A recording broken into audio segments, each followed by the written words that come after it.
شديدا من لدنه ويبشر المؤمنين الذين يعملون الصالحات أن لهم أجرا حسنا ماكثين فيه أبدا وينذر الذين قالوا اتخذ الله ولدا ما لهم به من علم ولا لآبائهم كبرت كلمة تخرج من أفواههم إن يقولون إلا كذبا فلعلك باخع نفسك على آثارهم إن لم يؤمنوا بهذا الحديث أسفا إنا جعلنا ما على الأرض زينة لها لنبلوهم أيهم أحسن عملا وإنا لجاعلون ما عليها صعيدا جرزا أم حسبت أن أصحاب الكهف والرقيم كانوا من آياتنا عجبا إذ أوى الفتية إلى الكهف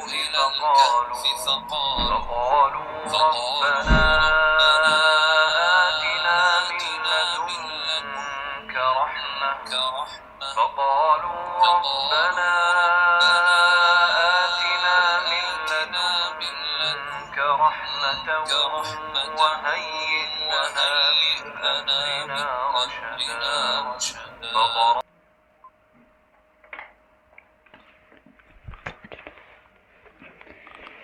Baik, bismillahirrahmanirrahim.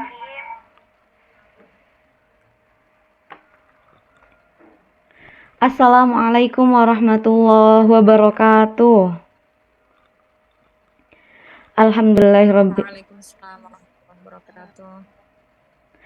Alhamdulillahirabbil alamin wa bihi nasta'in wa ala umur dunya waddin. Assalatu wassalamu ala sayyidina Muhammadin wa ala alihi wa sahbihi ajma'in, amma ba'd. Alhamdulillah, puji syukur mari kita bersama panjatkan kepada Allah Subhanahu wa taala yang mana atas limpahan karunia-Nya kita masih bisa berkumpul dalam acara kajian online. Insya Allah pada kesempatan kali ini dengan tema Ramadan Reset Upgrade Iman with Quran, yang mana pemateri kali ini adalah Ustazah Nura Ismilaili. Salawat beriring salam semoga selalu tercurahkan kepada junjungan besar kita Nabi Agung Nabi Muhammad Sallallahu Alaihi Wasallam, yang mana selalu kita nantikan syafaatnya di yaumil akhir kelak. Amin Allahumma amin. Baik teman-teman semuanya, gimana kabarnya? Semoga dalam keadaan sehat selalu. Alhamdulillah di hari ke-8 Ramadan ini kita dapat materi yang kayaknya kita udah mulai butuh juga deh. Materinya upgrade iman with Quran. Kayaknya day one itu masih semangat gitu. Makin udah seminggu makin turun. Nah, nanti akan kita sama-sama dengarkan materi dari Ustazah Nura Ismilaili. Tapi sebelum itu izinkan saya untuk membacakan CV beliau terlebih dahulu.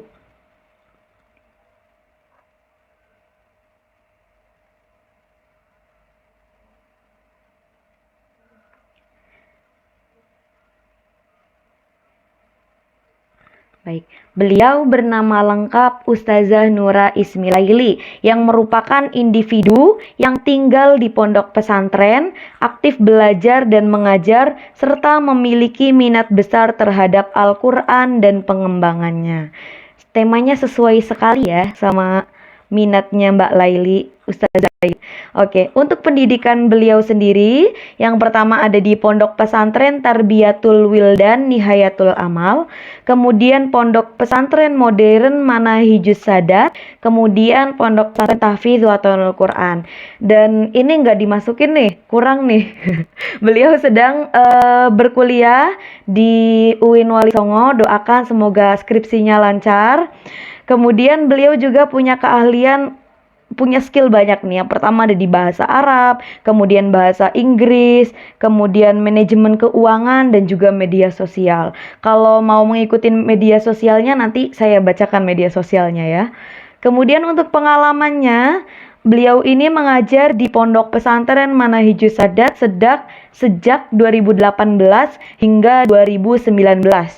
Kemudian, beliau juga seorang pelajar sekaligus pengajar di Pondok Pesantren Tahfidz Watonul Quran sejak 2019 hingga sekarang. Adapun kontak beliau, nomor telepon beliau ada di 0812 9847 7420. Kemudian emailnya ada di ismilaili17@gmail.com. Yang sekarang tinggalnya masih di Watonul Quran, jadi di Pedurungan Semarang ya. Untuk itu Instagramnya nih kurang dicantumin nih Ustazah Laili. Instagramnya ada di apa Ustazah? Ismilaili ya? Saya lupa. Oh iya betul. Betul, Ismilaili. Silahkan teman-teman bisa follow. Kalau menurut saya Instagram beliau itu sangat-sangat menginspirasi kita semuanya. Karena postingan-postingannya itu keren-keren kalau saya lihat postingannya Ustazah Laili itu. Baik, tidak lama-lama mari kita sama-sama menyimak kajian dari Ustazah Nura Ismilaili Al-Hafidhah kepada beliau kami persilahkan.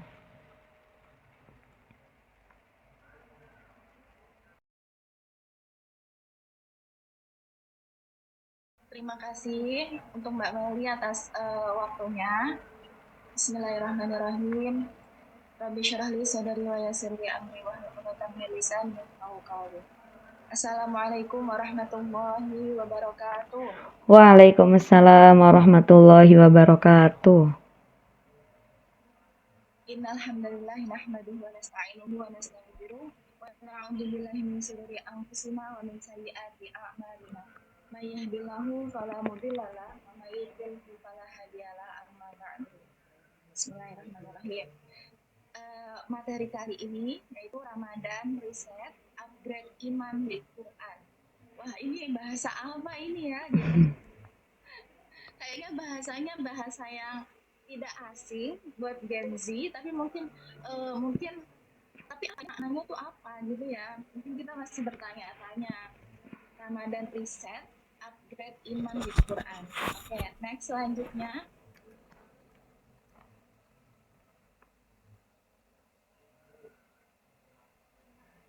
Nah, alhamdulillah kita ini semua sekarang masuk di bulan Ramadan. Nah, sementara karena ini berhubungan antara Ramadan dan Al-Quran, jadi apa sih itu Al-Quran itu? Pertama, Ramadan itu adalah bulan yang dimana turunnya itu Al-Quran. Nah, sementara Al-Quran bagi manusia itu adalah asyifa. Asyifa itu obat. Nah, lalu obat untuk apa? Nah ini, obat untuk hati kita yang membutuhkan hidayah, yaitu al-huda dari Allah Subhanahu wa Ta'ala. Disebutkan dalam Al-Quran surat Al-Baqarah, yaitu syahrul Ramadan alladzi unzila fihi al-Quran. Bulan Ramadan adalah bulan yang di dalamnya diturunkan Al-Quran sebagai petunjuk hudan linnas, berarti itu sebagai petunjuk bagi manusia. Di surat Al-Baqarah ayat 185. Kemudian ada juga di surat lain, yaitu surat Yunus ayat 57. Wahai manusia, sesungguhnya telah datang kepadamu pelajaran dari Tuhanmu dan penyembuh bagi penyakit-penyakit yang ada di dalam dada. Jadi penyakit-penyakit yang ada di hati kita, penyakit-penyakit itu bisa disembuhkan dengan apa? Dengan Al-Quran, karena Allah sendiri menyebutkan bahwa Al-Quran itu selain bisa menjadi Al-Furqan, kemudian Al-Quran itu bisa menjadi asyifa. Lalu syifa bagi apa? Yaitu bagi as-sudur, bagi hati kita. Dan kami di ayat lain disebutkan Allah dalam surat Al-Isra ayat 82, yaitu dan kami telah menurunkan Al-Quran sesuatu yang menjadi penyembuh dan rahmat bagi orang-orang yang berilmu. Nah, dari situ dari 3 ayat saja Allah sudah menyebutkan bahwa Al-Quran itu istimewa. Dan lebih istimewanya Al-Quran itu diturunkan di bulan Ramadan. Bahkan ketika sebelum Rasulullah sebelum wafat itu Al-Quran itu diperdengarkan. Jadi sebagaimana kita mengetahui bersama, kalau misalkan Rasulullah itu tidak bisa membaca, beliau itu ummi. Bahkan ketika Jibril mendatangi Rasulullah berkata, "Ma ana biqori, wahai Jibril." Jadi aku tidak bisa membaca, jadi apa yang harus aku baca? Nah, kata Jibril terus, ikro. Bacalah, bacalah, bacalah. Rasulullah itu juga mengulang 3 kali. Ma ana biqori ya Jibril, ma ana biqori. Ma ana biqori. Aku nggak bisa baca.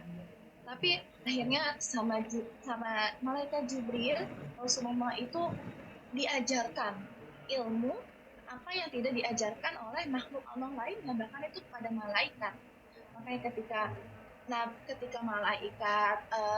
ketika para malaikat bertanya ketika Allah menciptakan manusia, untuk apa wa id qala rabbuka lil malaikati inni ja'ilun fil ardi khalifah.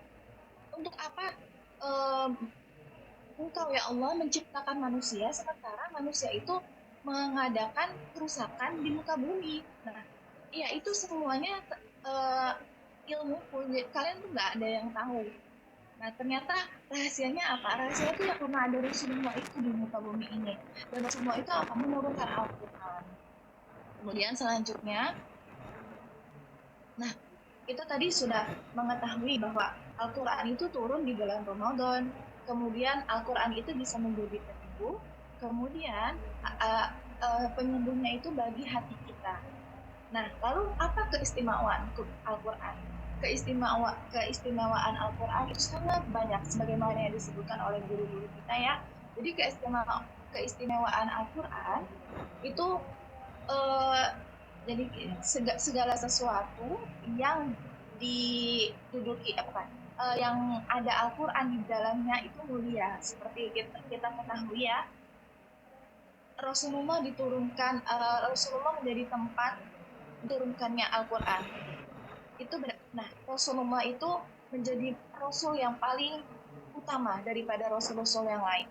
Kemudian bulan Ramadan menjadi bulan diturunkannya Al-Quran, maka bulan Ramadan menjadi bulan yang paling utama dibanding bulan-bulan yang lain.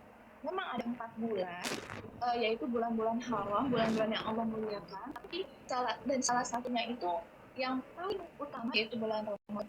Sama seperti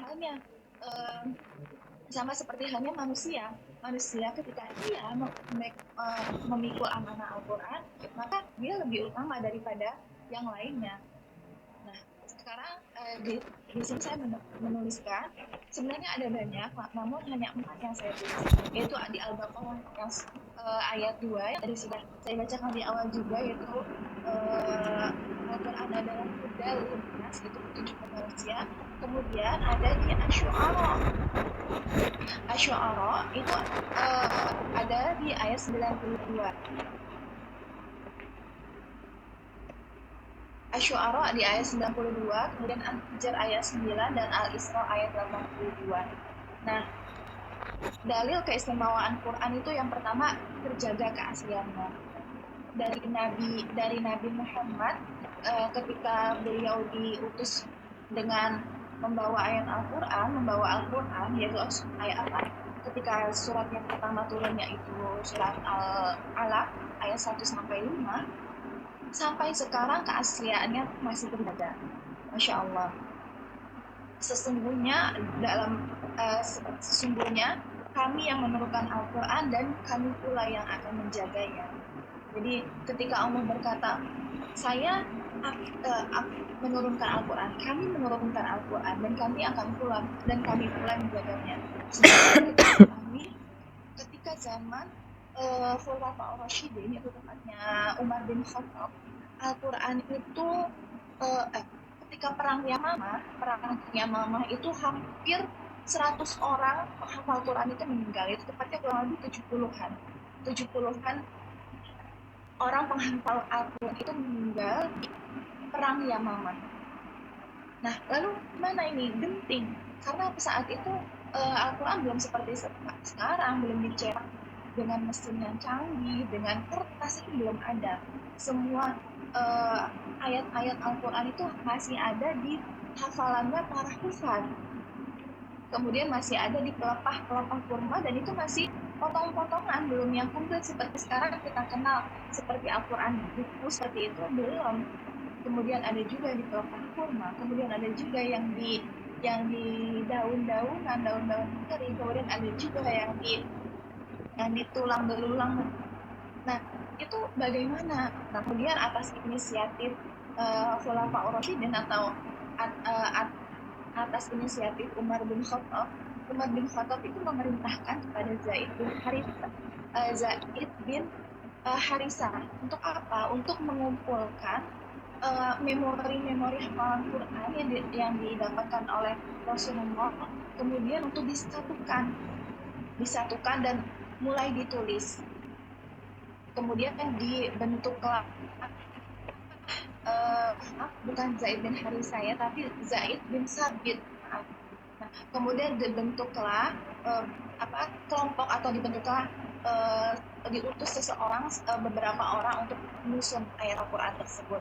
Dan alhamdulillahnya itu Al-Quran juga pasti akan terus terjaga sampai saat ini, Masya Allah. Kemudian kitab Al-Quran ini tidak ada keraguannya, petunjuk bagi orang yang bertakwa. Nah, kemudian hikmahnya itu kenapa Al-Quran tidak bisa tidak bisa ditiru. Bahkan ketika ada seseorang yang ingin menandingi, menyaingi, itu Allah menghinanya dengan apa? Dengan seekor nyamuk. Coba kalian bayangin kalau misalkan kalau kalian bisa membuat Al-Quran, coba buat aja satu ayat aja, kamu tidak akan bisa. Wala ya'tuna bimithlihi walau kana ba'duhum li ba'din dhahir. Jadi walaupun kita itu saling bersatu untuk misalkan para ulama ya, para ilmuwan itu bersatu untuk menciptakan satu ayat yang semisal, itu tidak akan bisa. Walau ba'duhum li ba'din. Jadi walaupun kita tuh saling bersusah payah, kita barengan meneliti gitu sampai ketemu ayat, itu nggak bisa. Bahkan untuk ayat yang berhubungan dengan hewan aja, alam tara kaifa fa'ala rabbuka bi ashabil fil, itu nggak bisa. Karena semua Al-Quran, semua diksi dan semua dialeknya itu semuanya itu dari Allah Subhanahu wa Ta'ala, dan itu tidak akan bisa ditiru. Kemudian next selanjutnya. Nah, ini keren banget. Siapakah yang menerima amanah Al-Quran? Jadi amanah Al-Quran itu Masya Allah sangat besar. Bahkan ketika Allah menawarkannya kepada alam semesta itu menolak.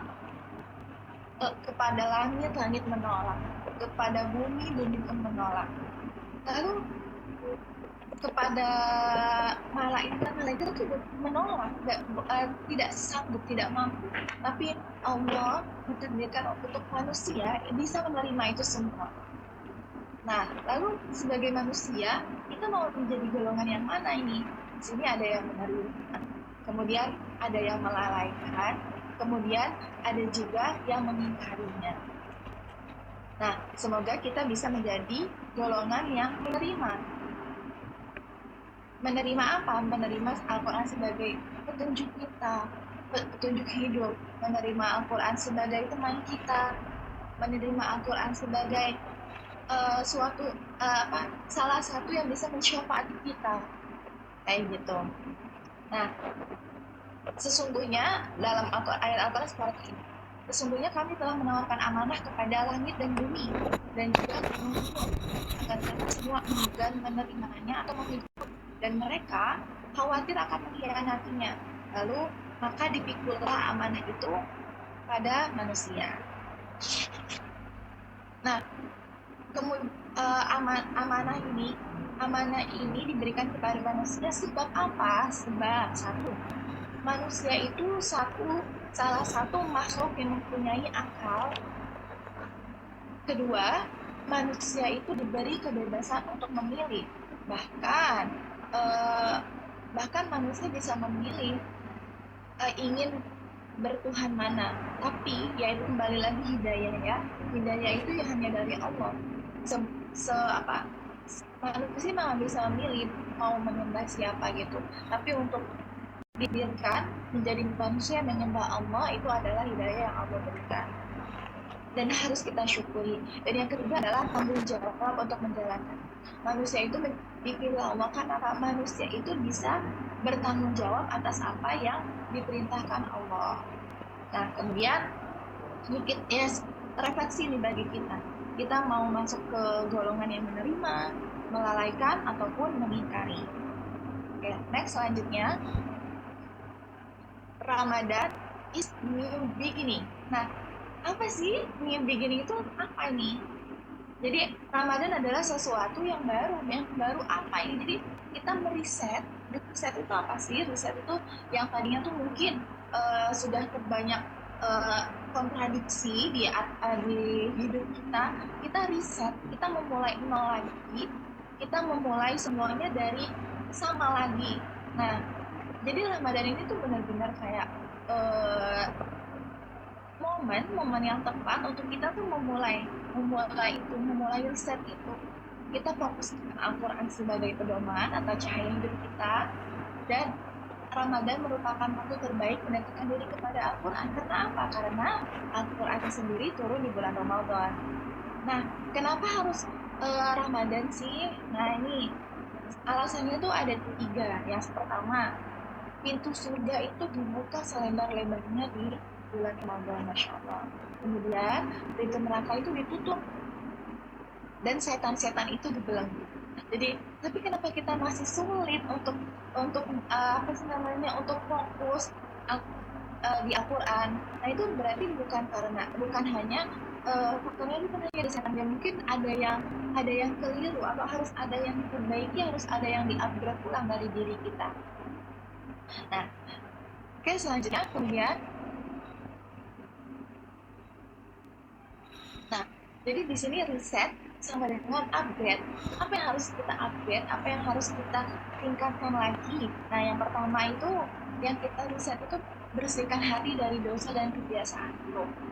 Semua manusia itu pasti tidak luput dengan dosa, tidak luput dengan kebiasaan-kebiasaan yang yang mengacu pada hawa nafsunya. Nah, makanya dalam Al-Quran juga Allah menyebutkan bahwa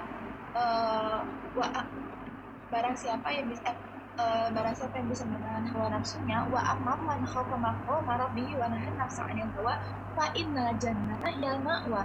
Nah, makanya jadi ada dosa yang lahir dari hawa nafsu kita, dan barang siapa kita yang bisa menahannya, fa innal jannata hiyal ma'wa. Jadi tidak main-main, balasannya itu surga. Fa amal jannata hiyal ma'wa. Jadi surga itu menjadi tempat kembali kita ketika kita bisa menahan diri dari hawa nafsu atau kebiasaan buruk kita. Nah, kemudian upgrade apa yang harus kita tingkatkan? Yang bisa kita tingkatkan itu adalah kualitas ibadah dan akhlak. Sebagaimana Rasulullah yang kita ketahui bersama, Rasulullah itu di bulan Ramadan itu bahkan yang tadi sudah saya katakan, beliau itu menghatamkan Quran atau bukan, beliau itu setor atau talaki sama malaikat Jibril itu bahkan ketika Ramadan itu lebih sering daripada biasanya. Kemudian selanjutnya, nah, how to upgrade iman? Bagaimana cara kita untuk mengupgrade iman? Nah, ini ada ininya, saran kan? Ya, ada hacksnya gitu loh. Yang bisa kita lakukan, salah satunya itu baca rutin minimal 1 juz per hari, khatam Ramadan. Tapi bagi penghafal Quran yang sudah biasa 1 hari kami bisa rutin, yaitu 5 juz, bisa di bulan di bulan Ramadan ini kita tingkatkan menjadi 2 kali lipat. Tapi bagi yang bekerja atau bagi yang tidak bisa, yang ada kesibukan lain, itu mungkin bisa juga sehari minimal 1 juz. Nah, tapi kalau tidak bisa juga gimana? Ya tadi setidaknya kita menyisakan satu waktu untuk Al-Quran di bulan Ramadan ini. Jadi kita usahakan ketika nanti di akhir bulan Ramadan kita sudah menetapkan Al-Quran. Kemudian hacks selanjutnya kalau how to upgrade iman itu kita bisa hafal dan pahami, kita bisa fokus kepada ayat-ayat yang bisa meningkatkan takwa kita. Jadi memang ayat sebagaimana Al-Quran sebagai yaitu petunjuk, ayat itu juga terdiri dari beberapa macam. Jadi ada yang hikmah, ada yang qisas yaitu kisah-kisah, kemudian ada pula yang ancaman. Nah, jadi Ramadan ini mungkin kita bisa tadabbur atau kita bisa lebih fokus ke ayat-ayat yang bisa meningkatkan takwa. Jadi meskipun semua ayat Al-Quran itu baik, semua ayat Al-Quran itu mempunyai maknanya, tapi kita bisa memilih untuk menjadikan satu ayat Al-Quran itu sebagai acuan hidup kita. Kemudian tadabbur, renungi makna dan hikmahnya. Dimulai dari satu ayat. Ini tuh kita bisa bertanya pada diri kita, apa pesan Allah untukku dari ayat ini? Kemudian yang selanjutnya apa yang bisa aku ubah dari diriku sendiri atau minimal dari diriku sendiri, kemudian maksimal ke orang sekitar kita. Selanjutnya adalah amalkan perintah dan jauhi larangan. Ini udah jelas ya, karena Allah juga memerintahkan kepada kita untuk melakukan apa yang Allah perintahkan, kemudian menjauhi apa yang Allah larang. Yang terakhir adalah membagikan ilmu, share ilmu apapun yang bisa kita share, kebaikan apapun itu kita bisa share. Walaupun hanya yang kita ketahui itu hanya sedikit, tapi Allah tidak melihat itu. Allah tidak melihat banyak atau sedikitnya, tapi Allah melihat hati. Jadi ketika kita sedang men-share apa yang kita ketahui, walaupun itu sedikit dan bahkan menurut orang itu pasti yang di-share kayak gitu. Tapi Allah nggak lihat kita, Allah benar-benar melihat hati kita yang tulus itu gitu. Jadi kita untuk belajar apapun yang kita ketahui itu bisa kita bagikan. Sebagaimana kan ada hadis Rasulullah, idza mata benu Adam in qata'a amaluhu ila min salasin. Apabila mati seorang anak Adam atau meninggal seorang anak Adam, terputus semua perkara kecuali 3. Yang pertama, al-waladu salihun yad'ulah, anak salihnya yang doakan. Kemudian kemudian al-ilmun yang tafa'uhi, ilmu yang bermanfaat minimal untuk dirinya sendiri atau keluarganya, maksimal untuk lebih-lebih untuk orang banyak. Kemudian yang terakhir adalah sedekah jariah. Maka ketika kita membagikan ilmu atau mengajarkan hikmah atau pengetahuan, itu bisa jadi itu nanti menjadi sesuatu yang kita butuhkan nanti ketika kita sudah meninggal. Oke, kemudian selanjutnya, nah ini goals di bulan Ramadan ya. Goals di bulan Ramadan, alladzina amanu wa tatma'innu qulubuhum bidzikrillah. Ala bidzikrillahi tatma'innul qulub. Yaitu orang-orang yang beriman dan hati mereka menjadi tentram dalam mengingat Allah. Ingatlah bahwa hanya dengan mengingat Allah hati menjadi tentram. Goals kita adalah Ramadan ini hati menjadi tentram. Dengan apa? Yaitu dengan memperbanyak ibadah, dengan membaca Al-Quran, dengan melakukan kebaikan. Itu apa sih tujuannya? Nah, ala bidzikrillahi tatma'innul qulub, untuk membuat hati kita semakin tenang. Kalau kita sudah meriset, kalau kita sudah men-upgrade, itu goalsnya itu ya apa? Untuk menjadikan hati kita sebagai tenang. Kalau hati kita sudah tenang, maka apapun yang Allah takdirkan, apapun yang manusia katakan, itu tidak akan menjadi penting bagi kita. kita akan melihat itu sebagai kacamata Allah. Kita akan melihat itu sebagai, oh, semua atas izin Allah. Oh, semua mengandung kebaikan yang kita mungkin tidak ketahui. Asa an takrahu syai'an wa huwa khairun lakum wa asa an tuhibbu syai'an wa huwa syarrun lakum. Jadi semuanya itu tuh jika kita melihatnya atas kacamata Allah tuh kita akan menjadi tenang semuanya. Nah, kemudian selanjutnya apa lagi? Nah, kesimpulannya ini ada hadis, barang siapa yang membiasakan hatinya untuk mengingat Allah dan merenungkan Al-Quran, maka jiwanya akan bersih dan imannya meningkat. Nah, di sini kesimpulannya kita bisa mengambil kisah-kisah daripada para sahabat. Jadi Al-Quran itu istimewa karena apa? Al-Quran menjadi penyebab hidayah, datangnya hidayah kepada Umar bin Khattab, yaitu surat Toha ayat 4. Sesungguhnya ketika Umar bin Khattab mendengarkan ayat Al-Quran, sesungguhnya aku ini Allah, tidak ada Tuhan selain aku, maka sembahlah aku. Di situ hati Umar tersentuh dan hingga akhirnya masuk Islam. Kemudian dikisahkan yang lain, Utsman bin Affan, sahabat yang sangat dekat dengan Al-Quran. Bahkan ketika beliau wafatnya itu tidak di peperangan, wafatnya itu di masjid, beliau sedang melaksanakan sholat dan beliau itu bahkan bisa menghatamkan satu Al-Quran dalam satu kali rakaat. Kita aja Masya Allah ya, sekali tarawih aja kita 1 juz aja tuh udah gelisah gitu. Tapi sementara sahabat depan itu menghatamkan Quran dalam 1 rakaat dalam 1 malam, sholat dalam 1 malam, di sholat malam di bulan Ramadan. Kemudian ada lagi sahabat Abdullah ibnu Mas'ud, bagaimana cara beliau meningkatkan imannya itu dengan Al-Quran, dengan wasilah Al-Quran itu dengan apa? Bahkan ketika Abdullah ibn Mas'ud itu sahabat yang memiliki pemahaman dalam dengan Al-Quran. Bahkan ketika Rasulullah itu senang mendengarkan bacaan Al-Quran dari yang keluar dari mulutnya Ibnu Mas'ud. Bahkan Ibnu Mas'ud pernah ditanya begini, wahai Rasulullah, kenapa engkau selalu minta mendengarkan ayat Al-Quran dariku, sementara Al-Quran itu turun kepada engkau? Nah, maka Rasulullah itu jadi Rasulullah itu juga meskipun ayat Al-Quran turun kepada Rasulullah, tapi Rasulullah tidak segan-segan atau tidak malu untuk apa? Untuk mendengarkan bacaan Al-Quran dari para sahabat, yang mana sahabat juga belajarnya dari Rasulullah.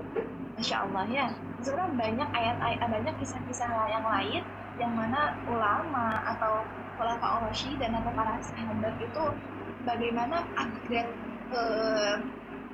imannya itu tuh dengan surah Al-Quran. Kemudian selanjutnya, nah, Allahumma arhamna bil Quran. Jadi semoga Allah merahmati kita dengan Al-Quran. Nah, jadi kita nih bayangin kita kan pasti nanti ada day after di dunia ya. Jadi kita pasti bakal ada hari pembalasannya itu gimana, hari akhirat. Kita tuh bayangin misalkan kita dapat surat dari seseorang yang istimewa.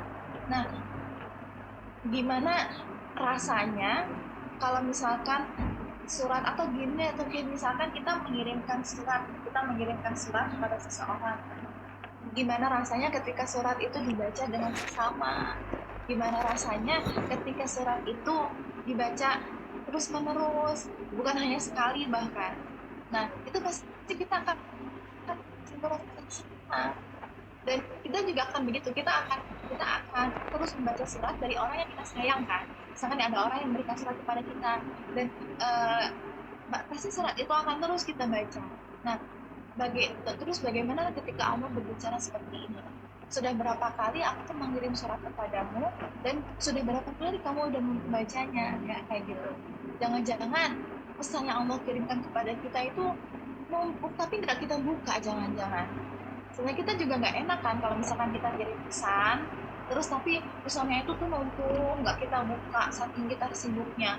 Itu kita juga tidak enak. Dan bagaimana ketika ketika Allah mempunyai berkata seperti itu, saya sudah mengirim pesan kepadamu, tapi sudah berapa kali kamu buka pesan saya kayak gitu. Semoga kita bisa menjadi seseorang yang memaksimalkan di bulan Ramadan ini dengan apa? Wallahu a'lam bishawab. Syukran ala idinku.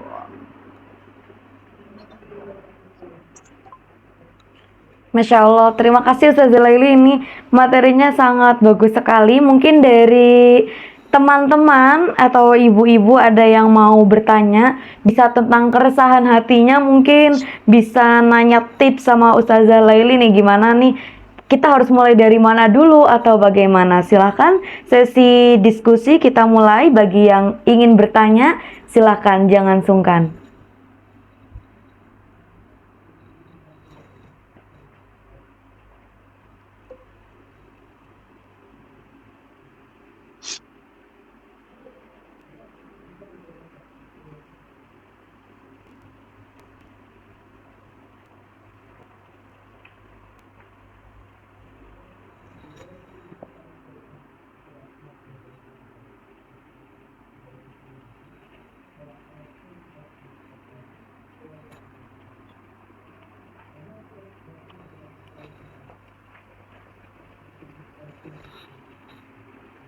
Gimana ini Mbak Mel?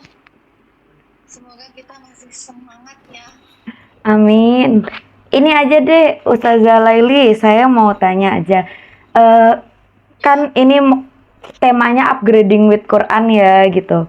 Kan kadang kita di tengah kesibukan itu bingung gitu. Apalagi Ramadan itu banyakan orang di tahun ini tuh masih stay produktif sama pekerjaannya.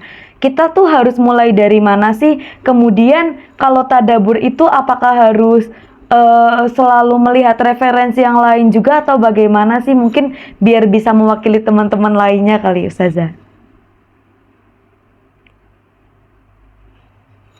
Oke, baik. Setiap orang kan pasti punya kesibukan masing-masing ya. Setiap orang ada yang memiliki kewajiban mencari nafkah, ada yang mencari nafkah. Kemudian mungkin tidak bisa maksimal dalam mendalami Al-Quran itu sendiri atau bahkan membacanya tidak bisa maksimal. Tapi kalau kata Gus Baha, ini yang bikin tenang. Jadi Al-Quran memang turun untuk kita sebagai kita menjadikan pedomannya. Tapi bukan berarti kita juga meninggalkan kewajiban, misalkan kalau bagi seorang istri ya udah untuk menjaga keluarganya atau kan rohul bait ya. Nah sementara untuk orang suami juga untuk mencari nafkah itu mungkin ketika dia tidak bisa memaksimalkan itu, maka kalau kata Gus Baha ya sudah melakukan kewajibannya aja. Nah tapi gimana nih saran atau tipsnya gitu? Kita bisa melakukan tuh di dua waktu ini aja, dua waktu yang kalau bisa kita sisihkan sedikit waktu untuk itu gitu di sela-sela kesibukan kita. Bagi orang yang bekerja mungkin bisa baca Al-Quran dari satu kaca atau mungkin dari satu halaman, itu di waktu apa? Di waktu sahur atau mungkin ba'da subuh. Nah itu di waktu pagi. Kemudian kita bisa menyisihkan satu waktunya lagi ketika ba'da maghrib, atau ketika nggak bisa ba'da maghrib mungkin di ba'da maghrib masih perjalanan, karena kan mungkin ada banyak dari seseorang yang ketika pagi itu sudah berangkat kerja, sementara maghrib itu masih di jalan, itu banyak. Nah itu mungkin bisa, kalau nggak bisa maghrib berarti mungkin isya, atau mungkin ketika mau tidur itu satu baca lagi. Nah di dua waktu itu kita bisa menyisihkan untuk membaca secinta yang Allah berikan kepada kita. Kemudian gimana sih cara mentadaburnya? Apa kita harus referensi lain yang kitabnya itu besar atau misalkan berjilid-jilid, atau misalkan kitabnya itu kita harus beli lagi? Itu em, tidak apa-apa jika ingin seperti itu gitu. Tapi kita bisa melakukan tadabbur dengan satu ayat sederhana yang Allah berikan kepada kita. Contoh misalkan wal asar, demi masa. Allah bersumpah dengan kata waktu. Apa ini rahasianya? Kita bisa bisa berpikir itu ya. Kita bisa mengulik gitu. Berarti sepenting itu ya waktu ya sampai Allah berani bersumpah wal asar. Oh jadi benar-benar ternyata hikmahnya apa? Waktu itu kalau kita bisa mentadaburi itu, waktu itu adalah sesuatu yang tidak bisa kita ulang. Oh, waktu itu adalah sesuatu yang amat-amat sangat berharga. Bahkan orang yang mempunyai uang sekalipun, dia tidak bisa beli waktu yang sudah berlalu gitu aja gitu loh. Misalkan aku punya uang 1 miliar, aku pengen membeli masa kecil aku tuh, misalkan masa kecil aku tuh menjadi masa yang paling indah. Bisa nggak? Nggak bisa. Setiap orang memiliki perjalanan, maupun dia ditakdirkan masa kecilnya seperti apa, walaupun dia ditakdirkan harus seperti apa kayak gitu. Oh jadi dari waktu aja tuh, oh iya ya, waktu itu tidak bisa diulang. Oh waktu itu tuh sangat berharga kayak gitu. Kita bisa bertadabbur dari ayat-ayat yang mudah-mudah aja gitu. Nah, seperti itu.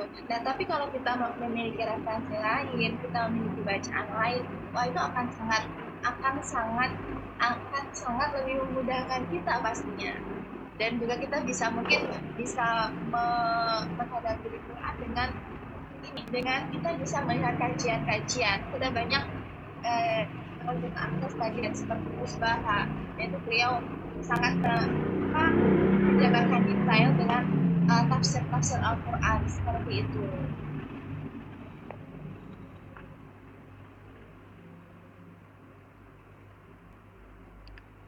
Masya Allah, terima kasih Ustazah atas jawabannya. Semoga teman-teman yang di rumah nih bisa mengaplikasikannya langsung mulai hari ini kalau bisa ya teman-teman. Karena ini misal waktu paginya udah mepet nih, bentar lagi berangkat kerja, bisa langsung praktekin malamnya. Kemudian silakan dari teman-teman, mungkin ada yang mau bertanya lagi.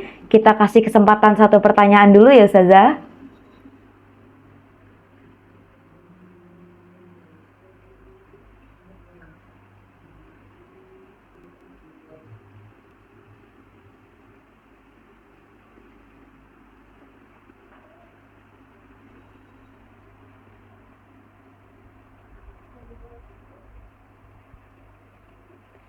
Baik, sepertinya cukup. Ini waktunya sampai kapan?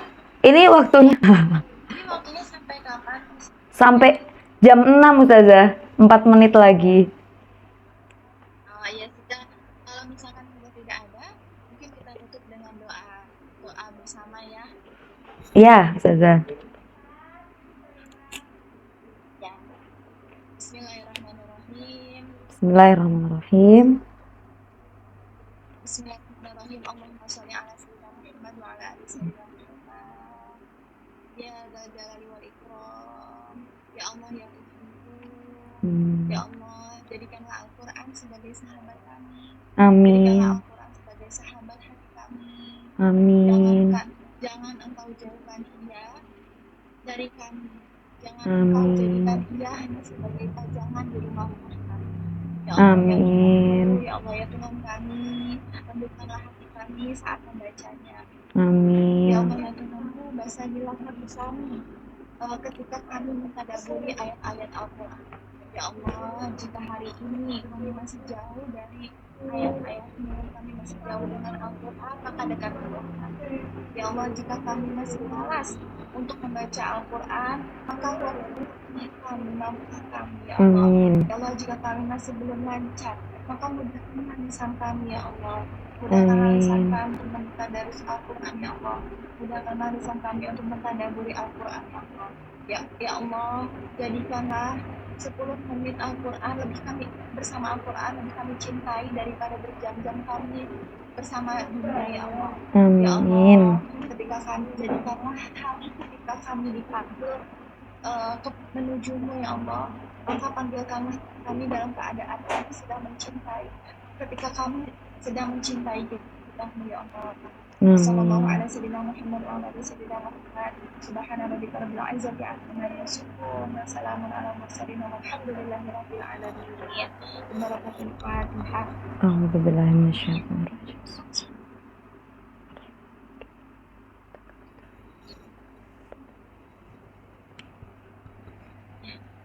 Semoga kita semua mendapat kemuliaan atau berkahan dari Al-Quran itu sendiri. Amin, amin, amin, amin. Amin. Monggo Ustazah Laili, tadi belum sempat nutup, silakan ditutup lebih dahulu. Oh iya, mungkin hanya itu saja yang bisa saya sampaikan. Lebih dan kurangnya, kurang dan lebihnya itu semuanya kurangnya dari saya, lebihnya itu dari Allah Subhanahu wa Ta'ala. Mohon maaf yang sebesar-besarnya jika ada salah kata, salah ucap. Billahi taufiq wal hidayah. Wassalamualaikum warahmatullahi wabarakatuh.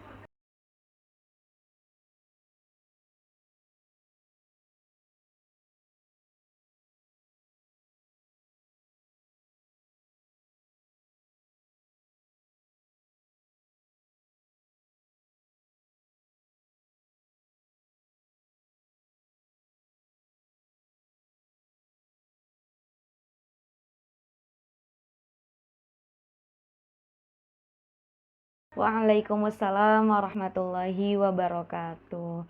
Terima kasih Ustazah Laili atas pemaparan materi tadi. Semoga kita semuanya bisa menjadi orang-orang yang grow up imannya dengan Al-Quran, bisa menjadi pribadi yang lebih dekat lagi dengan Al-Quran, dan semoga kita bisa mengamalkan Al-Quran sebagaimana manusia yang menerima Al-Quran itu sendiri, amanah Al-Quran itu sendiri.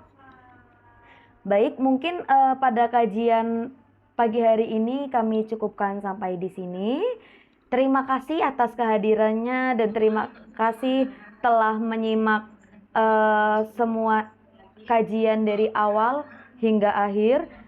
Kemudian sampai jumpa di kajian-kajian berikutnya. Semoga kita selalu dalam keadaan sehat dan iman kita selalu meningkat. Amin Allahumma amin.